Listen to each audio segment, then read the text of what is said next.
नमस्कार दोस्तों, मैं आपका दोस्त डॉक्टर आशीष। दोस्तों, जब आप अपने इलाज के लिए किसी होम्योपैथिक चिकित्सक के पास जाते हैं तो एक जो अच्छा होम्योपैथिक चिकित्सक होता है वो आपकी जीभ निकलवा के जरूर देखता है। तो वो होम्योपैथिक डॉक्टर आपकी जीभ में क्या देखता है, इसी के बारे में आज मैं आपको बताऊंगा। क्योंकि जीभ को देखने से ही व्यक्ति की बीमारी के बारे में बहुत ज़्यादा पता लगाया जा सकता है। तो आज मैं आपको कुछ ऐसी होम्योपैथिक दवाइयाँ बताऊंगा जिनमें जीभ का प्रकार कैसा होता है, यानी कि आप जीभ को देखकर ही उसकी बीमारी का भी पता लगा सकते हैं और उसे कौन सी होम्योपैथिक दवाई देनी है ये भी पता लगा सकते हैं। तो सबसे पहली जो टंग होती है वो एंटिम क्रूड दवाई की टंग है। जैसा कि आप इस चित्र में देख रहे हैं, जीभ पर एक परत चढ़ी हुई है।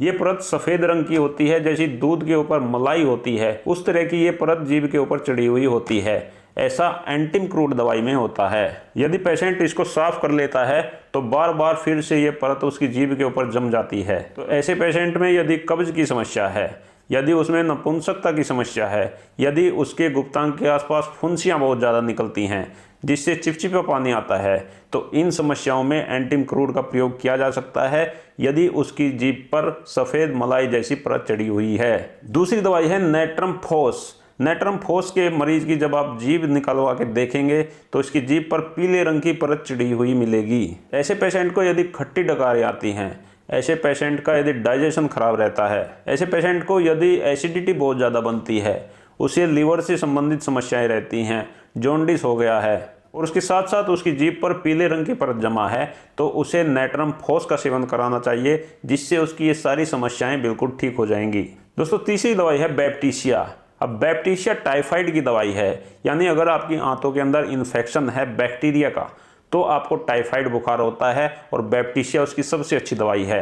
अब बैप्टीशिया के पेशेंट की जब आप जबान देखेंगे तो जबान का रंग काले रंग का पड़ गया है। इस पेशेंट को बुखार भी आता है, बार बार इसके पेट में दर्द होता रहता है। तो इसकी अगर जबान पर काले रंग के धब्बे पड़ गए हैं तो बैप्टीशिया इसकी सबसे अच्छी दवाई है। इसे मदर टिंचर की फॉर्म में 10-10 बूंद लगातार 1 महीने तक पेशेंट को देना चाहिए। चौथी दवाई है मर्कसोल। अगर पेशेंट के मुंह से बहुत ज़्यादा लार बहती है, जब आप पेशेंट का मुंह खोल के देखते हो, जबान से बहुत ज़्यादा लार बहती रहती है, जब ये पेशेंट सोता है, सोते समय इसके मुंह से लार बहती रहती है, यानी कि तकिया भी गीला हो जाता है, ऐसे पेशेंट में अक्सर मुंह में छाले पाए जाते हैं या पेट में अल्सर पाया जाता है। तो यदि ये समस्या है, साथ में लार बहुत ज़्यादा बह रही है, तो मर्कसोल 30 को 2-2 बूंदे दिन में 3 बार पेशेंट को देना चाहिए। 10 से 15 दिन के प्रयोग से ही उसकी ये समस्या बिल्कुल ठीक हो जाएगी। पांचवी दवाई है पल्सेटिला। अब पल्सेटिला की जीभ होती है बिल्कुल सूखी हुई, ड्राई जीभ होती है।